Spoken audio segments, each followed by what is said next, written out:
Eh bien, on commence notre troisième podcast des podcasts éphémères, en fait, pour le 30e anniversaire du Festival Mémoire et Racines. Et puis là, je suis avec deux personnes, deux amis, premièrement, et puis personnes avec qui j'ai la chance de collaborer sous différents aspects. Donc, je suis avec Gilles et puis Jean. Je vous laisse vous présenter, messieurs, et puis c'est quoi votre lien, en fait, par rapport au festival? Allô, merci Jean-François, ça va bien? Donc, oui. Bon, alors moi, c'est Gilles Pitre. J'ai été directeur du artistique et général du Festival Mémoire et Racines de 2003 à 2010. Donc, j'ai été bien impliqué dans le festival. J'ai eu la chance de participer à la toute première édition du festival aussi en 1995. OK, on va s'en reparler de ça. Yes. Et Jean, toi? Jean Desrochers, directeur artistique depuis 2018, donc ça va être ma 7e édition cette année. Puis avant ça, j'avais joué comme musicien, je suis souvent allé comme festivalier, mais Mémoire et Racines est mon festival de trad préféré au Québec, puis même, je dirais, à travers le monde, pour avoir fait de la tournée aussi. Puis voilà, bien content d'être là. Certains, content de vous recevoir parce que c'est le fun qu'on ait aussi un point de vue des fois de l'intérieur un peu plus de votre vision. Vous avez travaillé vraiment justement les deux, entre autres sur la programmation. Puis donc vous avez en même temps tout vu aussi sur le festival puis le rouage. Fait que bien content de parler avec vous aujourd'hui. Puis, voilà, 30 ans du festival. Gilles, tantôt, tu disais, parce que là, bon, Jean, tantôt, on se disait que toi, tu devais avoir, 3-4 ans, là, 30 ans, t'es tout jeune encore. Mais Gilles, Gilles, toi, t'étais là, tu disais, c'est ça, de la première année, première édition. Oui, effectivement. Moi, j'ai eu la chance, j'habitais à Québec dans ce temps-là, dans la ville de Québec, et donc j'ai eu la chance de voir un peu les discussions qui ont eu lieu autour de mettre la mise sur pied d'un festival trad à Joliette. Ce monde-là, c'était tes amis? C'était des gens que je connaissais un petit peu de vue, puis de les avoir côtoyés aussi, mais pas tant que ça. Mario Forêt, je le connaissais bien. Okay. Donc, il était un des importants, des initiateurs de l'événement. Je le connaissais parce qu'il habitait à Québec aussi. On a eu l'occasion de collaborer ensemble. Et puis, donc, on suivait un petit peu l'évolution de cette idée-là, qui venait finalement de la visite de la bottine souriante dans différents festivals à travers le monde, qui étaient des festivals du type qu'on voulait monter, finalement, que l'organisation voulait instaurer. Donc, ça a été vraiment intéressant de pouvoir un peu voir à ça. Mais en plus, je vrai déjà dans la musique traditionnelle, je choralais des danses traditionnelles, je faisais parfois des spectacles aussi avec certains groupes. Et donc, ça m'a permis de m'intégrer à l'organisation en venant comme bénévole la première année. OK, fait que là, 30 ans, c'est ça. Toi, tu jouais de la musique déjà. Oui. En fait, tu calais, tu gigues. Oui. En fait, j'avais fait partie d'un groupe qui s'appelait Joséphine, de 86 à 90. Et nous faisions de la musique de la Louisiane. Ah ouais? La musique que j'ai avec Daniel Martineau et d'autres, Claude Mété d'ailleurs, avec qui on a travaillé. Ah ouais. Donc, ça, c'était vraiment ma première période musicale. Puis ensuite, je me suis plus concentré sur la danse et la gigue, effectivement. OK. Ah. Puis, en fait, de ce que je me suis fait dire, c'était une journée le festival. Oui, effectivement. Au début. Oui, c'était vraiment. Donc, ça a commencé par une journée, là. Donc, mais la même formule qu'on a encore aujourd'hui, avec des ateliers dans l'après-midi et des concerts en soirée, puis de la danse aussi. Donc, moi, j'avais été invité à faire un atelier de gigue, justement, pour initier les gens à la gigue, là. Donc, c'était une première édition. Ah, cool. Puis, en fait, c'est intéressant, là, tu sais, un peu, j'aimerais ça pour, tu sais, parce que moi, on se connaît quand même depuis longtemps, mais, tu sais, avoir un peu votre background musical de où vous venez, en fait, par rapport à la musique trad. C'était-tu quelque chose qui était dans vos familles? L'avez-vous appris, tu sais, en côtoyant du monde aussi? Mais ça vous vient de où, votre base trad, mettons? Tu dis que tu calais, oui, t'as appris la gigue aussi, t'as appris ça jeune? En fait, voilà, c'est une très bonne question. En fait, moi, dans mon cas, le lien avec le trad, c'est la danse traditionnelle. Mes parents étaient des danseurs, ils allaient danser tous les samedis soirs dans des veillées de la région, là, dans la vallée de Matapédia, dont je suis gaspésien, moi, d'origine. Et en fait, mon premier contact avec la musique et la danse, c'était par mes parents. Mais en fait, à 18 ans, je veux dire, j'aimais pas ça du tout, là, ça m'intéressait pas vraiment, là, j'étais un peu comme tout jeune adulte ou post post adolescent. Là. Oh, ouais. Donc, j'étais vraiment même pas intéressé, mais finalement, je suis allé à l'Université Laval et là, j'ai rencontré des gens. Je suis en fait embarqué dans une troupe de danse folklorique OK. qui m'a mis en contact avec des gens illustres, Daniel Martineau, Normand Legault, Denis Maheu, Adélard Thomasin. Puis là, t'avais quel âge? Là, J'avais 18 ans. 18, OK, quand t'as commencé ça. Puis là, j'ai commencé à... Là, j'ai été happé par la danse et la musique et la gigue. Donc, avec Normand Legault, on a appris à giguer. Donc, ça a été mon premier contact qui m'a vraiment servi toute ma vie après ça comme fil conducteur là, de mes activités. Ah, OK. Donc, puis la musique, je l'ai commencé vraiment autodidacte dans le groupe Joséphine dont j'ai parlé tout à l'heure. Tu faisais quoi dans le J'étais band? percussionniste, c'est là que j'ai commencé à OK. percussionner. J'ai joué de la batterie dans le groupe. Ah ouais, OK, du drum au complet. Ah, drum au complet. Parce que moi, je connais Gilles, le joueur de snare, quand il cale, quand ça brasse pas mal, puis que là, que tout va bien devant toi là, pour avoir vécu ça. Exact. En fait, en tant que musicien, puis en tant en fait, quand je voyais là, jouer...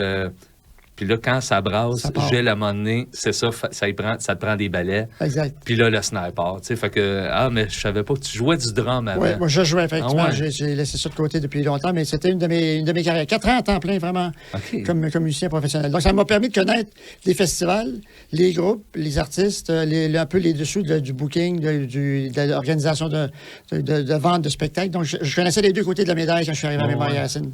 Ah, cool. Puis toi, Jean, t'es... Ben, moi, instrumentiste, en fait, là, de ce que je te connais. ben, j'ai un cheminement par rapport au trad peut-être un peu atypique. C'est sûr que j'ai été exposé à ça quand j'étais jeune, parce que, étant Lanaudois, originaire de Saint-Félix.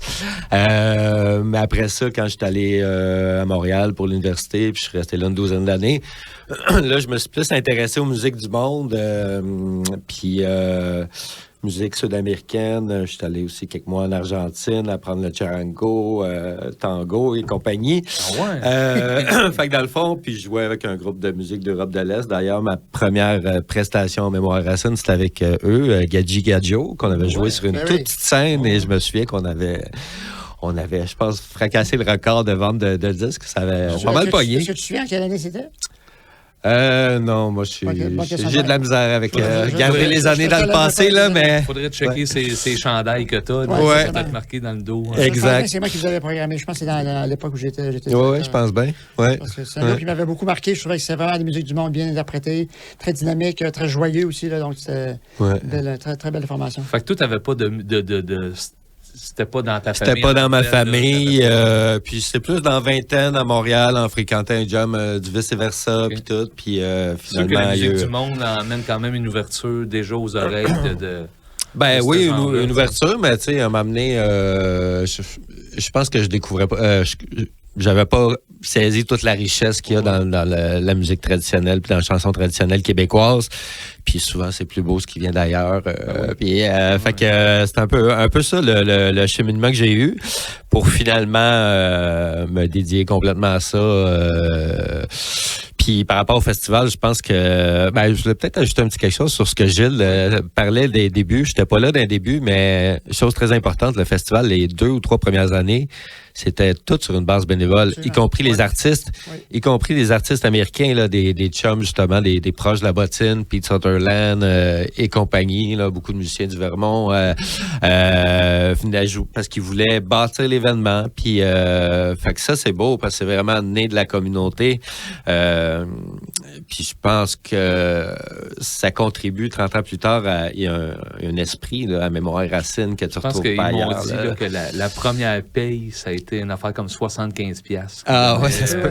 Qui donnait aux musiciens. Ah, ouais, c'est là, symbolique, vraiment. Là. pour moi, tu sais, puis je pense que en tout cas c'était les deux filles, là, Josée puis Audrey, qui disaient, je pense qu'on donnait un chandail, on sait même pas comment qu'on réussissait à avoir des chandails du festival, mais non, c'est vrai, c'est ça a parti sur une grosse base volontaire puis un désir en fait là, de faire un festival de trad.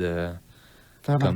Ouais. C'est très, très communautaire. Il y avait vraiment un désir de le mettre sur pied, ce festival-là. Puis mais je pense qu'il y a l'esprit de la Naudière était particulièrement propice à ça aussi. Moi, j'ai été longtemps dans la ville de Québec. Il y a beaucoup de communautaires.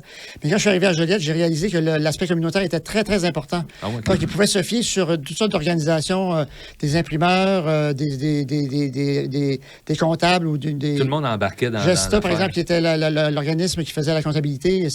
Ils ont embarqué. Donc, c'était vraiment Mario qui était avec tout son entourage et des gens comme Audrey et José qui avaient un entourage de bénévoles qui ont embarqué. Ça, j'ai pas vu ça dans beaucoup de régions, vraiment, ce type d'engouement pour le communautaire. C'est vraiment important.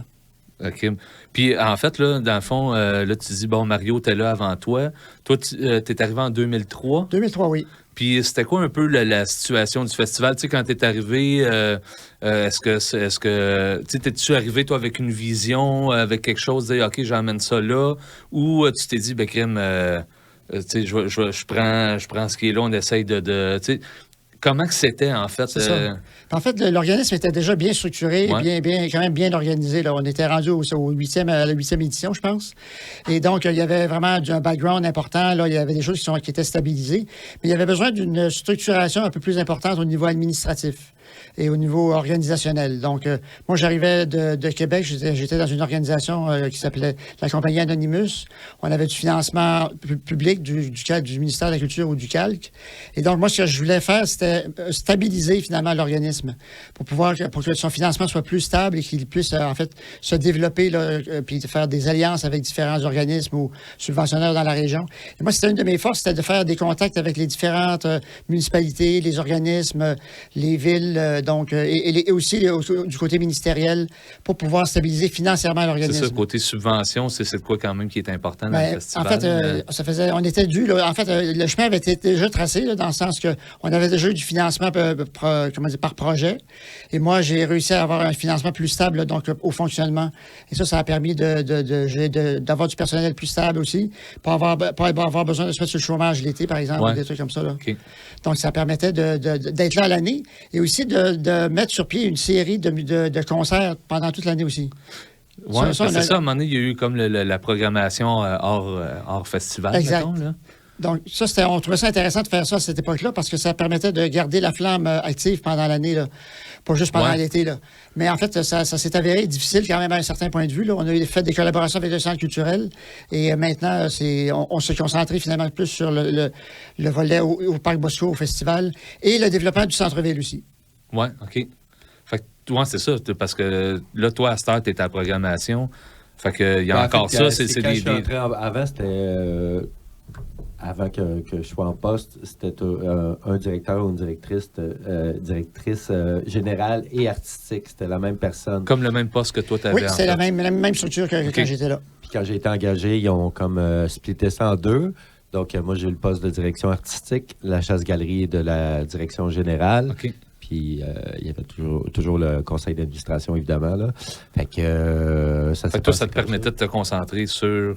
Justement, la prog, les bands, la ligne directrice musicale, vers quoi le festival, mais moi étant musicien aussi, ayant plein d'amis là-dedans, ça a été super important de mettre des mécanismes un peu pour gérer les conflits d'intérêts. Puis moi, étant musicien, je voulais pas m'empêcher de jouer, mais c'est sûr que j'ai jamais participé à une décision de programmation avec un de mes groupes. Moi, je sortais carrément, je l'ai laissé pour que tout le monde soit à l'aise. Mais... c'est important de continuer à travailler en comité. Je ne voulais pas avoir ce pouvoir-là tout seul de décider la programmation. Puis de toute façon, ça s'est toujours fait comme ça. Puis avant d'être engagé, j'ai été impliqué bénévolement dans le comité de programmation, je pense, pendant 1 an et demi. Donc, c'est ça. J'étais un peu comme ça. C'était quoi? Puis toi, en fait, dans le fond, tu sais, pour compléter, là, juste avant de... Tu travailles au crapaud, fait que c'est sûr que toi, mettons, t'en entends de la musique, tu sais, t'es bien placé pour, tu sais, parce que le festival, en fait, je sais pas, je pense que c'est quoi qui était là, qui a tout le temps été là, mais l'aspect d'avoir pas juste des groupes du Québec, mais d'avoir des groupes d'un peu partout, tu sais. Par le crapaud, puis par ma carrière de musicien, en faisant de la tournée, puis en entendant des choses. J'aimerais peut-être rajouter que le côté international ou musique du monde a toujours été présent à Mémorial. Oui, exact. Dès la première année, il y avait des Danois, des Américains, il y avait même des Français aussi, je pense. Donc ça a été un volet qui a toujours été très présent, mais en même temps qui laissait la majorité de la place à la musique traditionnelle de la Naudière, du Québec particulièrement. Puis j'aimerais aussi rajouter le fait que quand je suis arrivé, moi, en 2003, ce qui était beau beau, ce qui était fantastique, c'est que le festival avait déjà une réputation extraordinaire. C'est-à-dire d'accueil, de bienveillance, de contact entre les musiciens et le public. Donc ça, c'était... Les gens voulaient venir jouer à Memorial Scène, puis ils veulent encore venir jouer à Memorial Scène. Oui. C'est indéniable. Et donc ça, c'est un acquis inestimable pour un programmateur, parce que t'as pas besoin de forcer les gens, puis au niveau des cachets, c'était encore des cachets très réduits à cette époque-là, en 2003. Donc ça permettait vraiment d'aller chercher des groupes qui voulaient venir quand même, et ça a été... C'était un acquis qui était indéniable quand je suis arrivé. Ça, moi, je me rappelle, puis toi aussi, en tant que musicien, quand on se faisait appeler, ben pas quand, en fait, on se proposait, là, à chaque année, on se disait please, tu sais.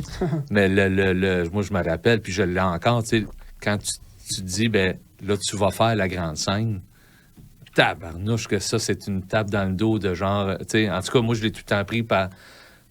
Quand t'es sur la grosse scène de mémoire, c'est que, tu sais, tu mérites, en fait, tu mérites, ouais. Puis c'est que tu dis, bon, OK, on a de la musique qui se tient, qui est de qualité, parce que justement, il y a de la musique de partout. Fait que, en tout cas, moi, j'ai tout le temps, à chaque fois que j'y allais, tu sais, du temps des langues fourchées au début, puis à chaque fois qu'on me fait comme, regarde, tu sais, il y aurait une place sur le festival. C'est le plus gros au Québec, en fait, le festival? Ben, je pense que oui. Ben, tu parles de la grosse scène, mais je pense que jouer à Mémoire oui, jouer, c'est sûr. Là, oui. Puis, je pense même... oui, je pense qu'on est le plus gros. La plupart des autres festivals, les directeurs, directrices sont présents à l'événement. Il n'y a pas de dimension vitrine ou showcase, mais c'en est un de facto parce que puis je pense, effectivement, dans les festivals trad, pour être proche du milieu des différents festivals, c'est le plus gros festival trad québécois, c'est sûr. Mais en même temps, il y a d'autres festivals de musique du monde qui sont plus gros, comme le festival traditionnel de musique trad, des musiques du monde de Sherbrooke. Mais il y a très peu de musique traditionnelle québécoise. C'est musique du monde vraiment à large. Mais en musique du Québec, c'est vraiment le plus important. Sans oublier, encore une fois, qu'on invite des artistes de différents pays pour avoir un volet international à la programmation. C'est très important.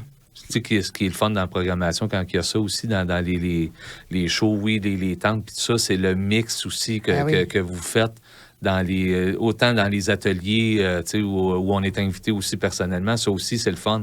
Parmi tous les musiciens qu'il y a, de faire comme, hey, tu sais, là, je parle en tant que musicien, là, de le faire dire, cette année, ce serait le fun de t'embarquer dans tel concept de tu sais, bon, les cordes, les voix, les chansons, bon. Ça aussi, c'est le fun. Puis ça, c'est là que tu disais depuis le début, tu sais, les tentes avec les ateliers.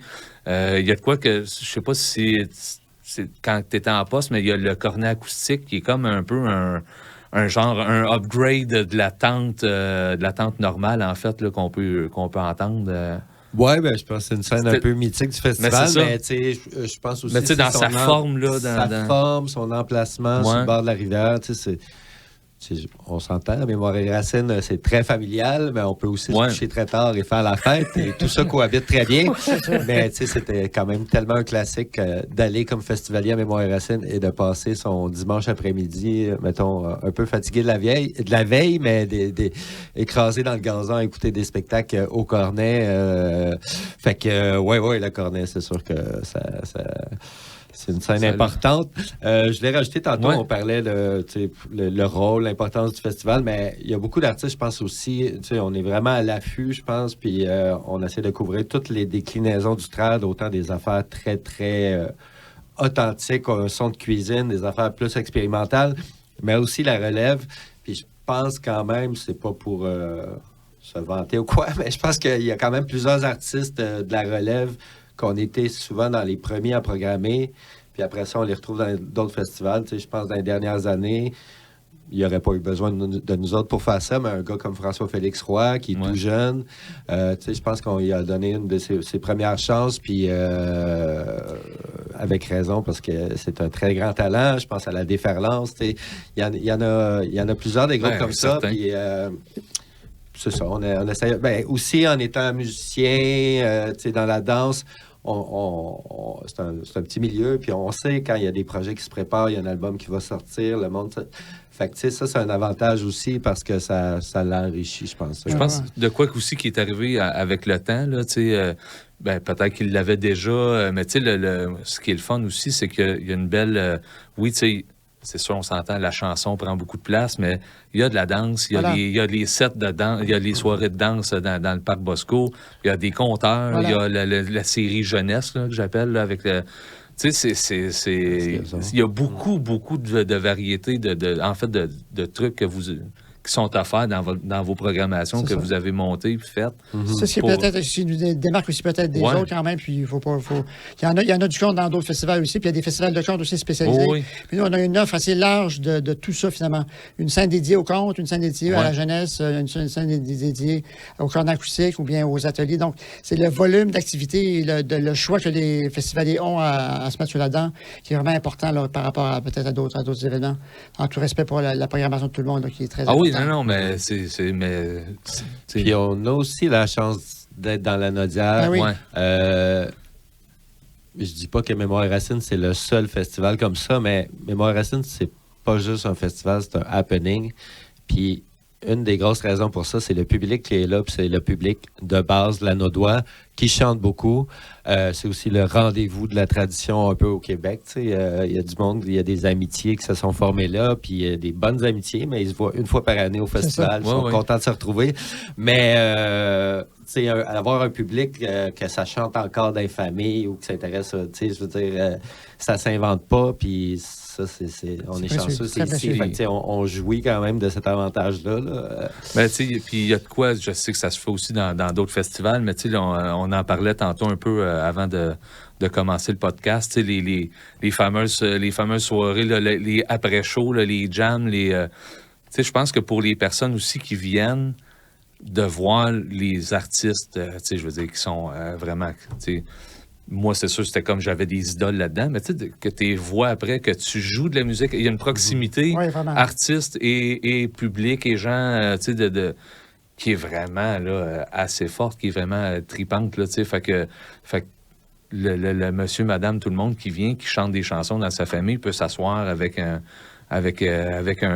très, très bon chanteur tu sais, qui performe dans la musique, un très bon violoniste, il y a de la place pour tout le monde. Je pense qu'il y a un côté, ça, peut-être depuis le début, justement, qui est installé, qui le côté vraiment simple et, tu sais, il y a personne qui... Moi, c'est ça, tu sais. Très, très proche. Puis qui mélange tout. Bien, c'est sûr que la tradition force à ça aussi. Il y a un côté...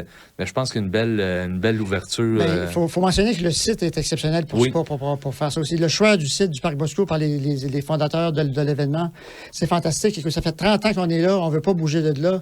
Vous n'avez jamais pensé à aller ailleurs? On y a à peine pensé. Là. Ouais. Je veux dire, on s'est dit comment trouver un site plus fantastique, plus adapté à ce qu'on veut faire, avec des espaces qui sont assez éloignés pour faire des concerts acoustiques là, pendant le jour, puis qui permet de faire de faire la fête et de continuer à jouer de la musique pendant la nuit.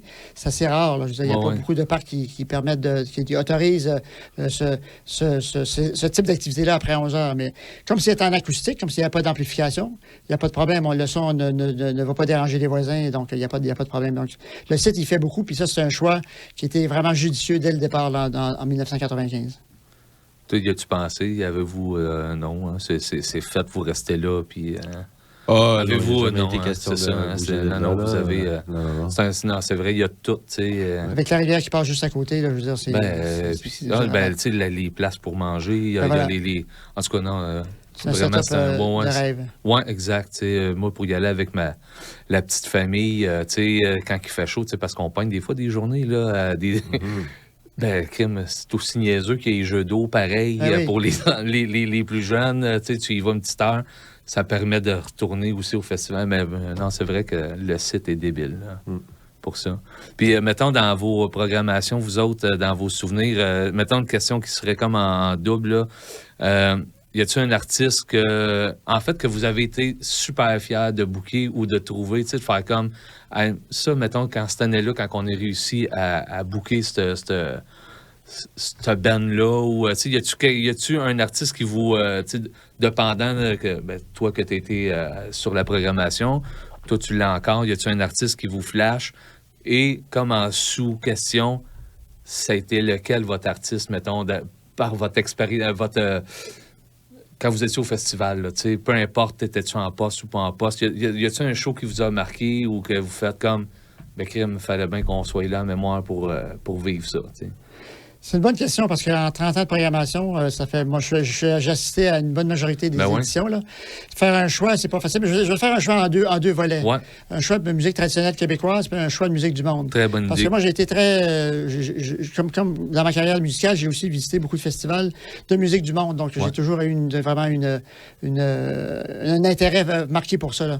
En musique québécoise, je pense qu'un des événements marquants, je vais te parler plus d'un événement qu'un groupe, en fin de compte. Cool. Mais qui comprenait un groupe, évidemment. Là. C'est la soirée qu'on a fait à la 14e édition, je pense, avec le Vent du Nord et invité.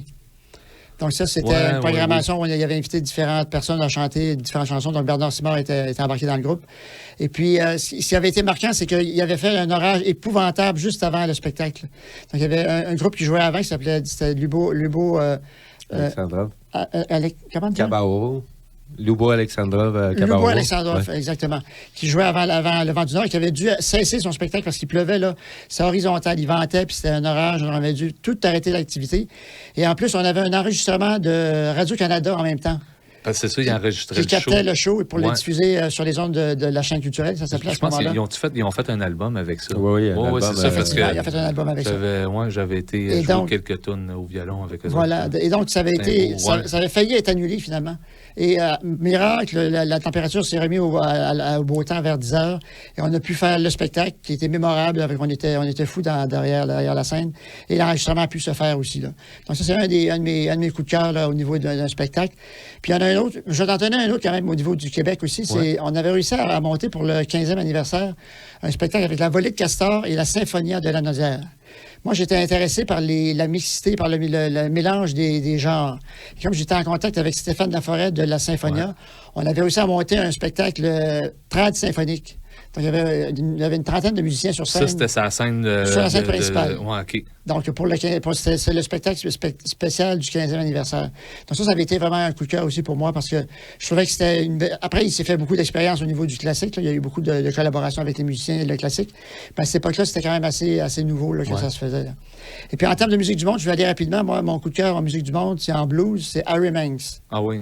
Moi, Harry Manx, c'était l'année du 10e anniversaire. Donc, peut-être dans les années anniversaires, il y avait des choses spéciales aussi par rapport à ça.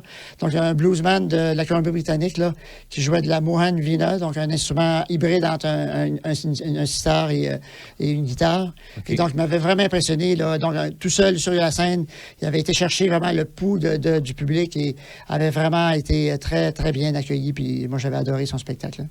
Mais il y en a plein d'autres. Non, mais c'est sûr qu'à chaque année, il y a des on a un coup de cœur à chaque année pour plusieurs. Là, mais toi, Jean, c'est ça, évidemment. Il y en a plein, moi aussi. Mais mettons, quelque chose que je suis bien fier parce que c'était un travail de longue haleine. C'est au 24e, il y avait la thématique de l'harmonica. Un harmoniciste que j'aimais beaucoup d'Argentine, Franco Luciani. Je l'ai approché, mais vraiment par les réseaux sociaux, commencé à jaser.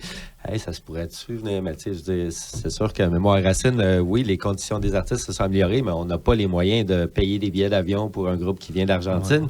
Donc, j'expliquais des possibilités, tu sais, festival de jazz, puis tout. J'ai donné plein d'idées, mais reste que c'est lui qui s'est booké. Finalement, il s'est booké comme un genre de 1 mois, qui est venu avec son guitariste, puis il a joué avec un musicien d'ici aussi, puis mais ça a vraiment parti du fait que on voulait qu'il soit Mémoire et Racine.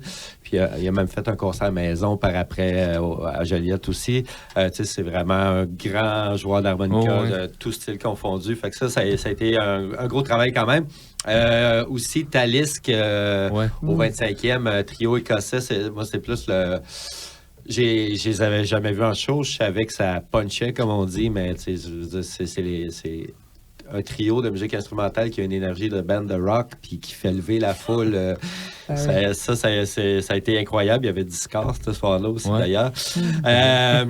Puis sinon, un des moments les plus magiques pour moi, c'est au 20e. Là, j'étais là en tant que festivalier. C'est la réunion de la bottine, la vieille bottine. Puis ça ressemble un peu à l'histoire à Gilles, là, mais il y avait la tourelle orchestra. Oui, l'album Bottine 82.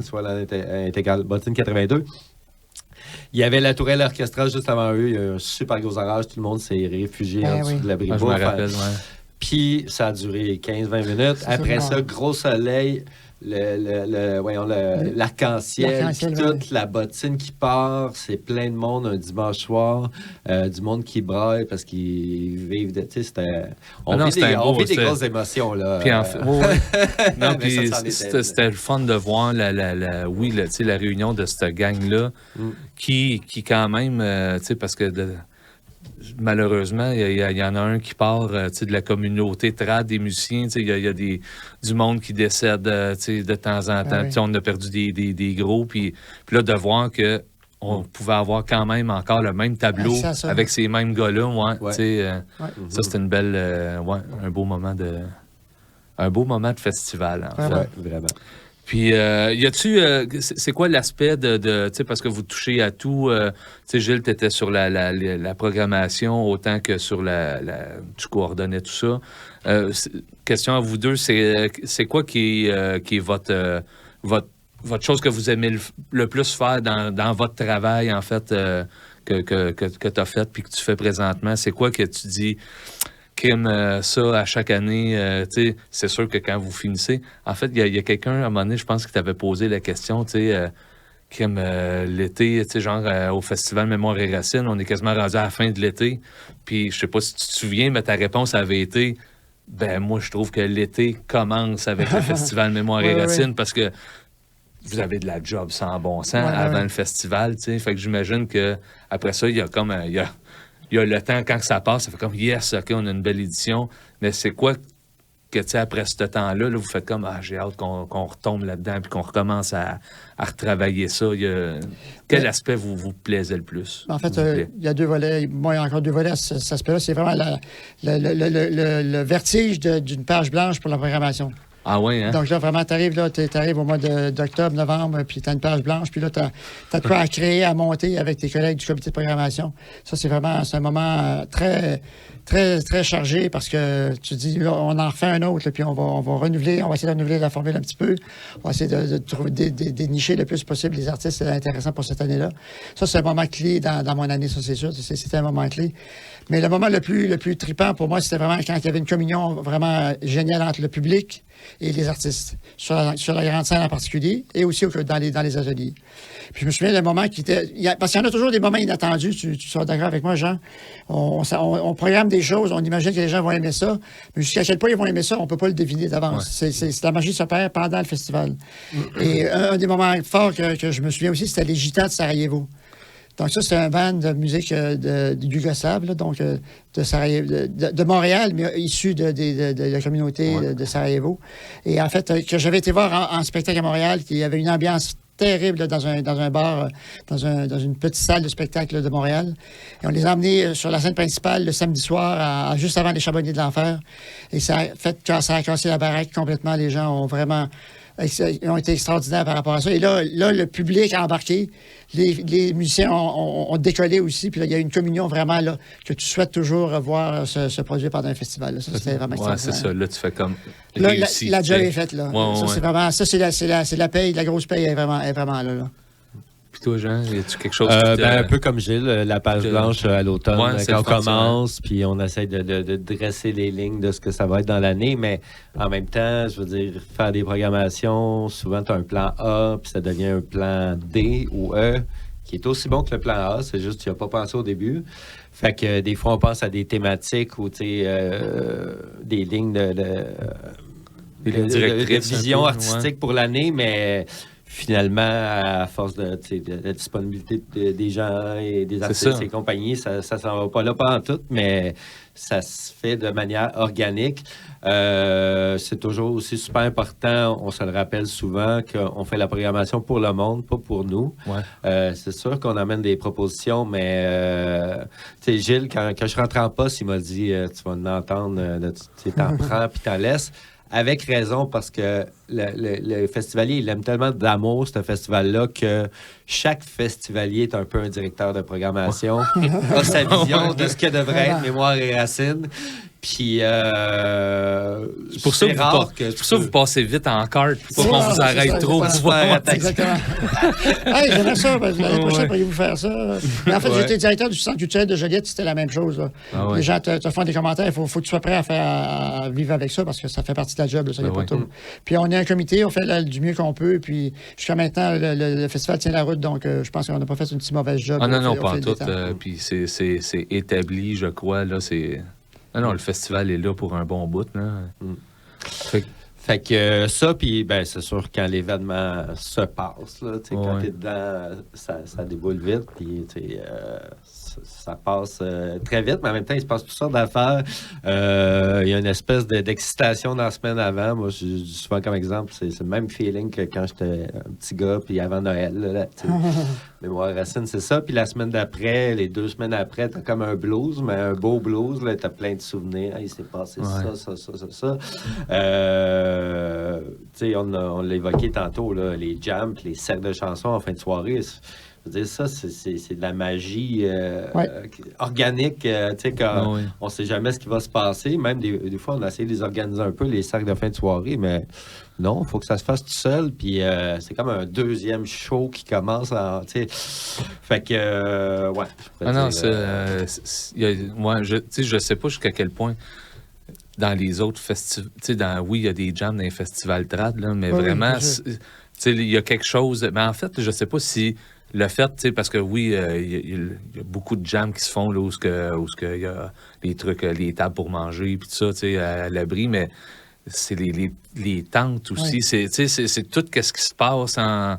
C'est ça, la chanson, le reel, d'être à côté, puis d'entendre. En fait, il y a un côté aussi, autant dans ces jams-là, qui finissent à des heures pas possibles, où ce que tu es proche des musiciens, où ce que les ateliers aussi, là, moi, je reviens un peu aux ateliers que je trouve qu'il y a de quoi d'unique. En fait, c'est que tu t'assois devant, puis il va se passer de quoi que tu n'entendras pas. Des chanteurs. Moi, ce que j'aime, puis que j'en ai parlé un peu dans les autres, c'est que tu connais tu connais les artistes, mais là, tu sors de leur groupe, puis ils montrent vraiment quelque chose, leur répertoire, leur propre truc. Il y a une connexion, en fait, il y a un lien direct avec la personne, puis c'est le fun d'entendre... moi, j'ai le souvenir de Simon Riopel chanter des tunes que j'avais jamais entendues, puis qui sort de... Puis pour lui, il entend ça depuis qu'il y a 4 ans, puis... c'est très rare, là. Autant dans les complaintes, autant dans... oui, pour les chanteurs, les rileux, d'avoir il y a un côté très unique et on parlait d'avoir accès à Simon Riopel, d'avoir accès à M. Jean-Paul Guimond, par exemple, qui était là qui est encore là chaque année, qui était généreux de son répertoire, là, dont beaucoup sont inspirés et puis l'ont collecté par la suite, on a été le rencontrer par la suite. Donc ça, c'est des rencontres qui sont inoubliables. Les rencontres de famille aussi, je sais qu'il y a eu beaucoup mettre en valeur les familles, le répertoire, mais encore là, justement aussi la danse, les sets de danse qui se font en dedans. Tu parlais des jams aussi, dépendant des artistes programmés, des fois, c'est une gang d'Américains qui jouent du old time. Puis là, tu as des amateurs qui en jouent. Il va se former un petit jam de old time. Je parlais de l'année, je pense en 2018, il y avait un groupe d'Ukraine, c'était avant la guerre d'Ukraine, Burden Folk Band. Il y avait dans le public d'un festivalier du monde qui jouait de la musique d'Europe de l'Est. Il a fini par avoir un assez gros jam de musique d'Europe de l'Est. Fait que ça, c'est bien le fun. Puis par rapport aux ateliers, oui... c'est le fun de découvrir les côtés cachés un peu des musiciens. Où, là, on parle des ateliers de prestation, la scène Accordons-nous, mais il y a aussi la scène danse-danse où il y a des ateliers de danse et de musique. Puis je pense que dans notre... Moi, j'aime beaucoup proposer des affaires un peu nichées, mais tu sais, comme mettons, l'année passée, il y a 2 ans, qu'il y avait beaucoup d'ateliers sur le call, puis faire un focus là-dessus. Cette année, il y a un atelier d'initiation à la turlute. Tu sais, on a des ateliers de danse mexicaine, de danse du cerceau autochtone. Tu sais, il y a vraiment toutes sortes d'affaires, puis ça devient accessible pour le monde, puis... il y a tout l'aspect transmission. Il y en a aussi à la scène jeunesse de ces ateliers-là, parce que on commence jeune. En fait, ça crée...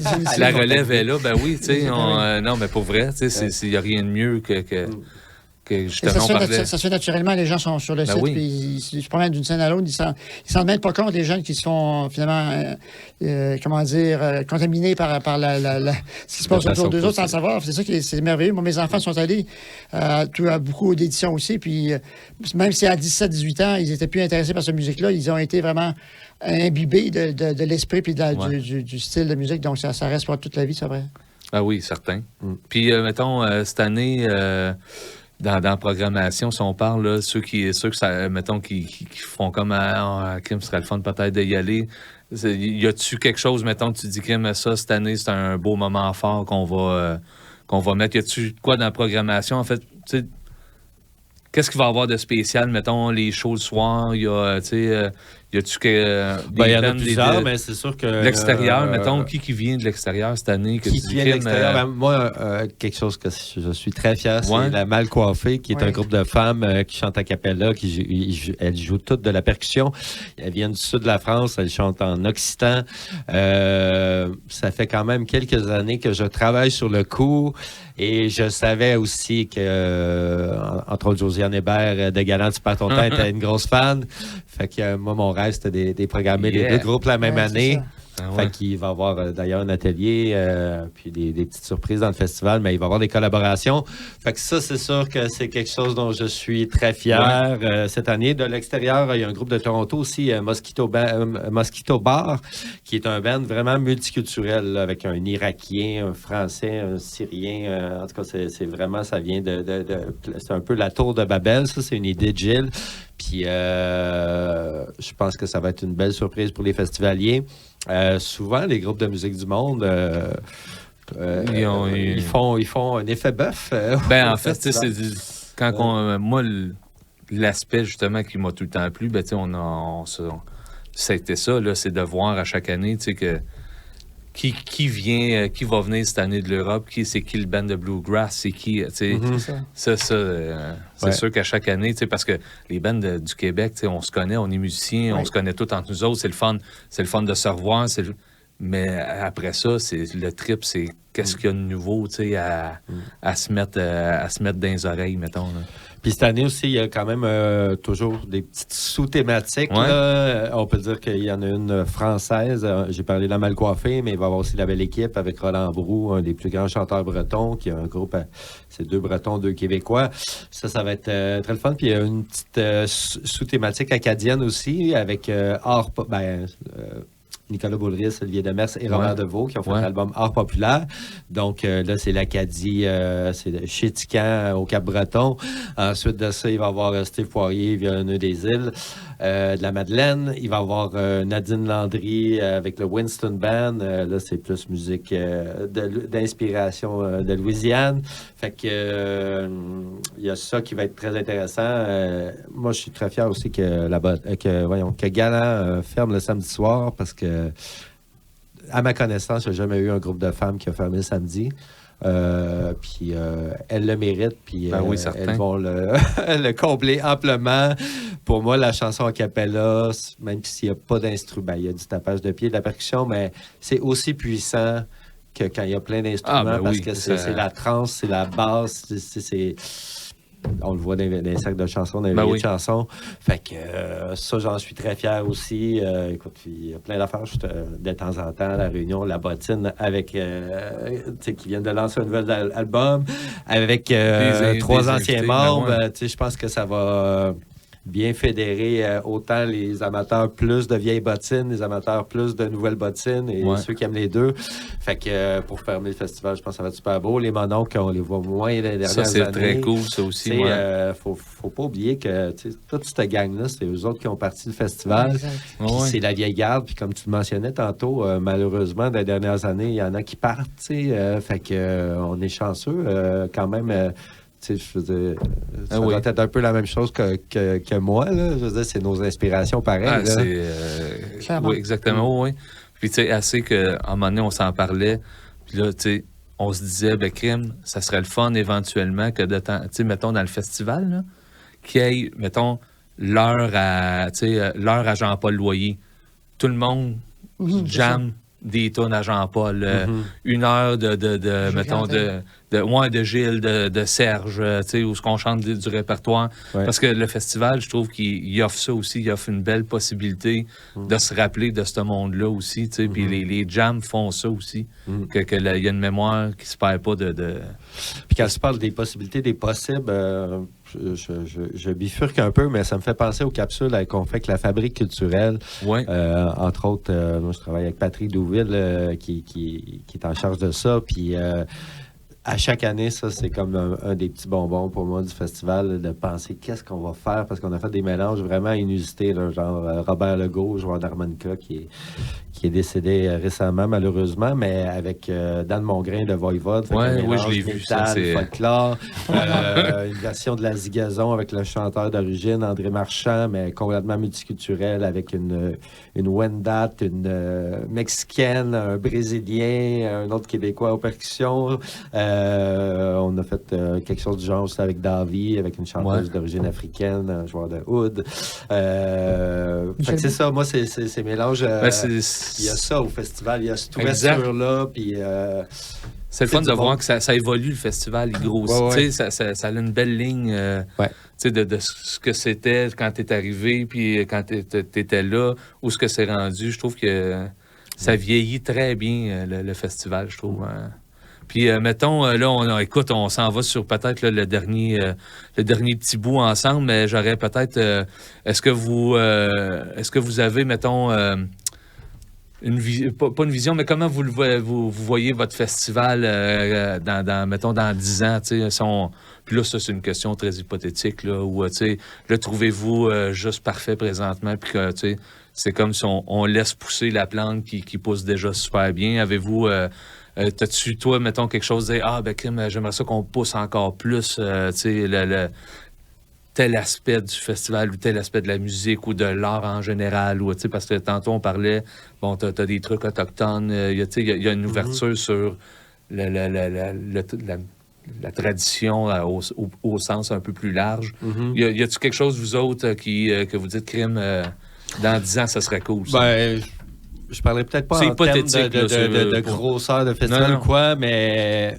Moi, depuis 7 ans, je pense que c'était déjà dans les valeurs du festival, mais je pense que j'ai continué à le pousser plus, là, la présence des femmes.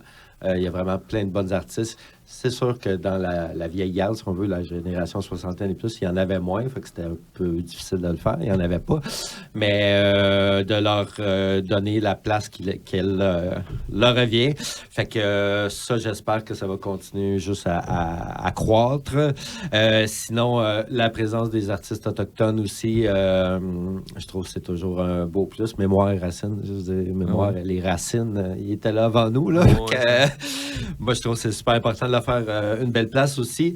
De continuer à vraiment couvrir toutes les palettes du trad québécois aussi, autant musique, chanson, danse, conte, savoir-faire. Moi, je pense que le plus gros défi quand tu arrives à un 30e, un festival qui a un certain âge, si on veut, c'est de garder l'esprit. L'esprit est encore là. L'esprit, j'en parlais tantôt, je pense que c'est bâti à cause des racines même du festival qui sont très communautaires, mais peu importe où le festival ira, c'est de garder ça, puis de garder cet amour-là chez les festivaliers, ils aiment vraiment d'amour leur festival-là. Fait que c'est ça, puis aussi garder l'esprit parce que, comme je disais, dans les fondateurs, puis la vieille génération, il y en a qui partent. Ben, tu sais, au 40e, probablement qu'il y en a beaucoup qui vont être partis. Fait que ça va être d'avoir réussi à garder ça, je te dirais. Parce que ça s'invente pas, là, puis c'est précieux. Puis c'est ce qui fait que Mémoire Racine est un happening, puis que le monde en parle avec des étoiles dans les yeux. Là. Ouais. Toi, Gilles, t'as-tu ça peut être sous forme de souhait aussi, tu sais, je dis dans 10 ans... C'est une bonne question, effectivement, puis j'abonde dans le même sens que Jean. Ce qui est précieux au festival, c'est son ambiance, effectivement, le volet, ce qui attire les gens, ce qui attire les familles, ce qui fait en sorte qu'on a un esprit vraiment très particulier là, qui fait la réputation du festival. Mais il a besoin aussi d'avoir un peu plus de public. Donc, moi, j'aimerais que dans les 10 prochaines années, on travaille un peu sur le développement de public pour pouvoir renouveler aussi le public, là, donc, qui vieillit pas, mais en fait, qui n'augmente pas beaucoup au fil des années. OK. Et qui fait en sorte que ça met une pression financière sur l'organisation qui le rend un peu plus difficile de faire des grands projets, par exemple. Moi, je viserais, et d'ailleurs, parlant de grands projets, moi, quand j'étais là, à une des dernières éditions où j'étais là, en 2010, c'était un choix qu'on avait de monter des spectacles particuliers avec des invités là, qui viennent peut-être plus du monde de la pop ou donc faire des mélanges avec tout en ne dénaturant pas, ne pas dénaturer le fondement du festival, mais faire en sorte qu'on puisse attirer un petit peu plus de monsieur, madame, tout le monde. Ce qui est quand même le cas par rapport à quand j'étais là. On a augmenté vraiment beaucoup la visibilité et puis la fréquentation des gens, mais il y a encore de la place pour augmenter pour les spectacles de soirée. Donc, si j'aurais un vœu, ce serait un petit peu de poursuivre le développement pour, comment on l'avait fait dans les années 2000, pour augmenter encore la visibilité puis la présence du public. Il y en a de la place sur le terrain. Il y a de la place sur le terrain encore. Oui. Donc, c'est un défi qu'on doit relever au niveau du conseil d'administration aussi. Là. Ben, Kim, merci beaucoup. Je trouve que ça a été super intéressant qu'on jase ensemble. Qu'on jase de cet aspect-là, en fait, parce qu'on se voit sur plein de soirées, plein de trucs, mais ça a été bien le fun de jaser. Avez-vous quelque chose, voulez-vous rajouter quelque chose? Parce que, en fait, là, je pense que ceux qui connaissaient pas le festival ou qui étaient hésitants, ben là, je pense qu'ils ont une bonne idée de ce que c'est, puis de venir voir, de venir, en fait, faire l'expérience. Hein. Les festivals, à ça, il y a beaucoup je pense, c'est vivre l'expérience, là, tu sais, l'expérience client, là, mais là, c'est pas client, mais festivalier, là. Mais je pense que faut... on en parle, puis je suis sûr qu'on va sortir tantôt après, puis on va dire, crime, ça aussi, ça. Mais je pense que venez le vivre, là. C'est ça. Puis un coup, vous allez l'avoir vécu une fois. Même si vous n'écoutez pas de musique trad, je pense. Ben, là, même ça, si vous êtes autant pas... c'est la mecque du trad, mémoire et racine. Il y a beaucoup de monde qui sont là chaque année qui disent, moi, le reste de l'année, je n'écoute pas tant que ça du trad. Je viens ici pour l'esprit. Fait que, tu sais, moi, si j'avais un message à lancer à quelqu'un qui n'est jamais venu, peut-être les préjugés par rapport à tout ça, musique, chansons traditionnelles, mettez-le un peu de côté, venez vivre l'expérience. Puis moi, j'ai jamais rencontré quelqu'un qui était wash. Je pense qu'ils vont se rendre compte aussi de la qualité musicale aussi, parce qu'on a le cliché là, de la petite jument, là, je paraphrase, là, mais tu sais... Non, mais je veux dire, les personnes poignent de quoi. Il y a quelque chose que j'ai vu évoluer dans le temps au niveau des artistes, c'est la professionnalisation aussi des artistes au fil des années de 1995 à 2024. Là, c'est incroyable le niveau de qualité artistique qui s'est développé. Pas pour dénigrer ceux qui étaient là au départ, parce que c'était vraiment des fondateurs de beaucoup de choses. Mais actuellement, le musicien traditionnel est un musicien vraiment très, très, très performant, là, je veux dire, avec un équipement de première pointe et puis qui prépare ses affaires de façon fantastique. Ça, moi, j'ai vu ça, l'évolution vraiment au fil des années, et ça, c'est très, très encourageant pour la suite des choses. Puis il faut dire que le festival cette année, c'est du 23 au 28 juillet. Ouais. Puis on n'a pas parlé si les gens veulent s'initier aussi à un aspect plus chanté de la musique traditionnelle. Il y a les spectacles au centre-ville là, qui aura lieu le 23 juillet à la Place Bourget. Oui, oui. C'est juste, je sais pas si à la diffusion, je sais pas si ça va être déjà pas. Mais en fait, c'est bien trop. Mais anyway, c'est pas grave d'en parler parce que je veux dire, il y a une programmation de même à chaque année. Oui. Fait que tu sais, ça va, c'est toujours la semaine. Oui, avant on appelait ça le pré-festival, les vieux de la vieille. Il y en a qui appellent encore ça de même, mais depuis quand même plusieurs années, Mémoire Racine est juste un gros festival. C'est la partie Joliette gratuite au centre-ville fait partie du festival. Fait que oui, cette année, ça commence le 23 juillet avec les deux groupes très populaires dans la région, Artifaille et Bacchus. Bacchus vient de grosse soirée.